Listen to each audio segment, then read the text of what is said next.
Donc on parle de cette fête du sacrifice et dont justement le sacrifice, le don et le partage en sont l'essence. Justement pour plus de précision, nous avons le plaisir d'avoir avec nous en ligne Dr Sami Mandour, professeur à l'université d'Al-Azhar. Bonsoir Dr Sami et joyeuses fêtes. Oui, bonjour et bonne fête à vous et à tous les musulmans dans le monde entier.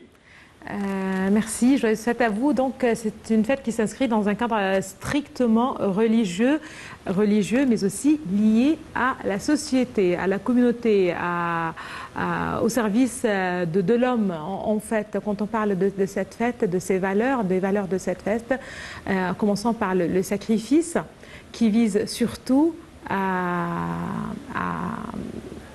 fournir justement à toute la société de quoi se nourrir, justement, de rapprocher entre riches et pauvres. Quelles explications vous pouvez nous en donner? Oui, bismillah ar-Rahman ar-Rahim, alhamdulillahi rabbil alamin, wa salatu wa salamu ala khayril khalq ajma'ina Muhammadin wa ala alihi wa sahbihi ajma'ina, thumma ba'd.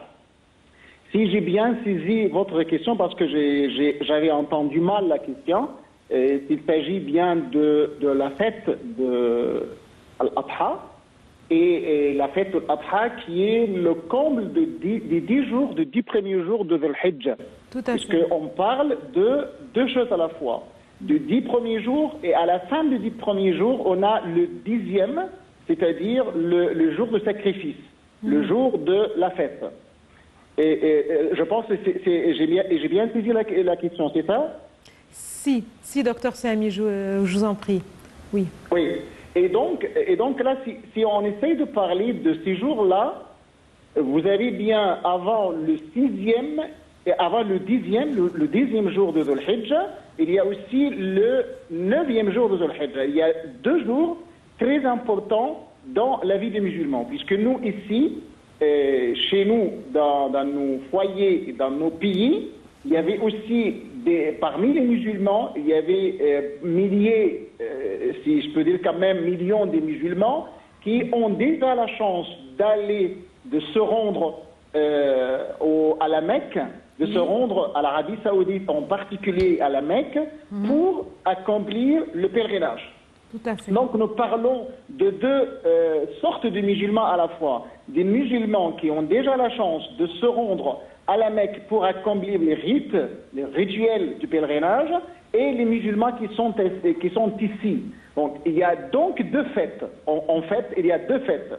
Puisqu'il y a la fête des pèlerinages, des pèlerins, puisque le grand jour d'Al-Hajj, c'est-à-dire le 9e jour, le jour de Arafat, c'est un grand jour pour les musulmans dans le monde entier, et surtout pour le pèlerin, puisque le prophète sallallahu alayhi wa sallam a dit Al-Hajj du Arafat.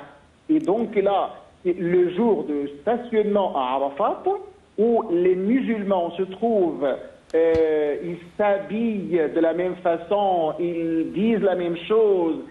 Donc ça donne un aspect unificateur des musulmans, ça donne l'aspect de l'unité des musulmans, et ça incite et exhorte les musulmans à avoir le cœur pur, entre guillemets blanc, qalbun salim, comme on dit dans le Coran. Donc qalbun salim qui doit, c'est-à-dire un cœur pur, qui doit être exempt de toute haine, de toute rancune, de toute hostilité envers les musulmans et envers tout le monde en général. Donc là, c'est à Arafat. Et cette scène de Arafat doit se refléter normalement sur les musulmans qui se trouvent ailleurs. Puisque nous sommes tous, en tant que musulmans, nous aspirons à se rendre à ces lieux-là et à accomplir les rêves du pèlerinage. Donc nous sommes demandés, en tant que musulmans qui n'ont pas l'occasion de se rendre à la Mecque pour accomplir le pèlerinage, de se ressembler, d'être identiques aux pèlerins. Et donc d'avoir aussi le cœur pur, le cœur où il n'y a aucune rancune, aucune haine et tout ça. Donc comment incarner cet esprit d'un cœur pur dans notre vie quotidienne, c'est-à-dire dans le jour de la fête. D'abord, on essaye d'être comme les pèlerins, et on fait le jeûne de mois d'Arafat. Mais ensuite, sur le plan de la société, qu'est-ce que nous devons faire?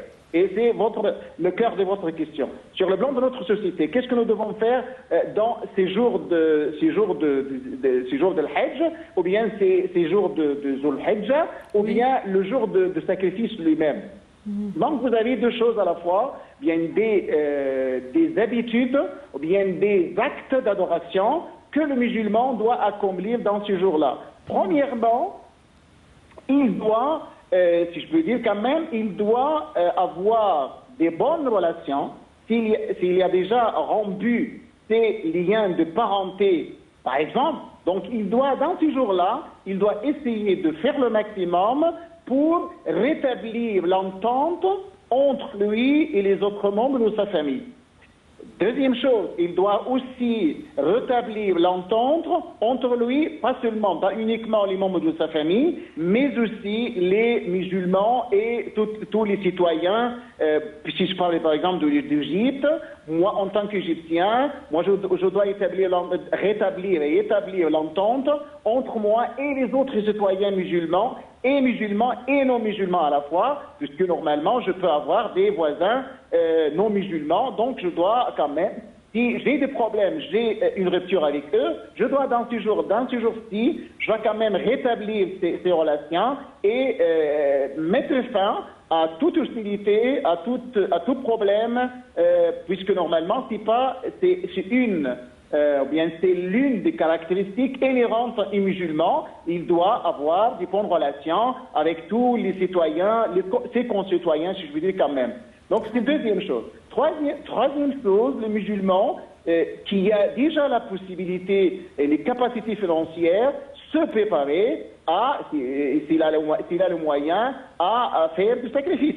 C'est-à-dire s'il a le moyen de faire le sacrifice, ça doit être quand même le jour du sacrifice.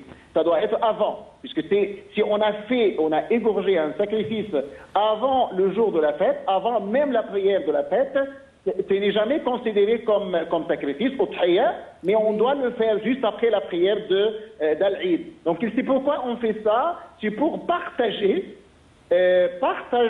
la souffrance, la pauvreté, les malheurs, de la misère, de tous les pauvres, de tous les nécessiteux dans la société. Donc on doit quand même là, comment dirais-je, on doit inciter, on doit faire surgir, faire naître, fortifier, renforcer ce qu'on appelle le sens de partage, l'esprit de partage dans la société. Nous devons être dans ce jour et avant et après, le sens de la fraternité dans notre société, le sens de la fraternité entre les musulmans et les musulmans, entre les musulmans et les non-musulmans, entre les concitoyens dans notre pays, dans les pays en général, pas uniquement en Égypte. On doit avoir ce sens de partage, partager la joie et partager la tristesse.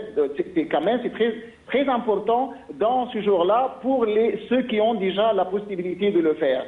Donc là, dans ce jour-là, et avant même le sacrifice, il y a sunna mu'akkada, c'est-à-dire un acte à caractère traditionnel du prophète Mohammed sallallahu alayhi wa sallam. Il y a ce qu'on appelle salatul Eid.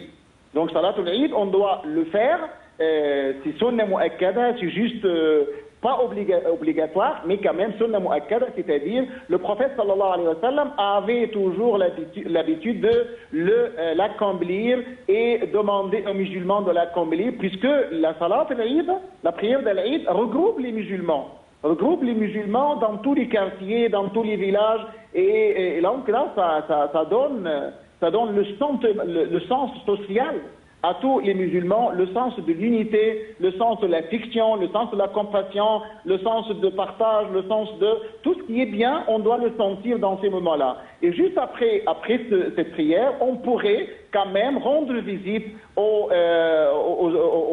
proches parents, aux amis, tout ça. On doit faire le maximum pour faire le bien dans ce jour-ci pour avoir la récompense d'Allah subhanahu wa ta'ala.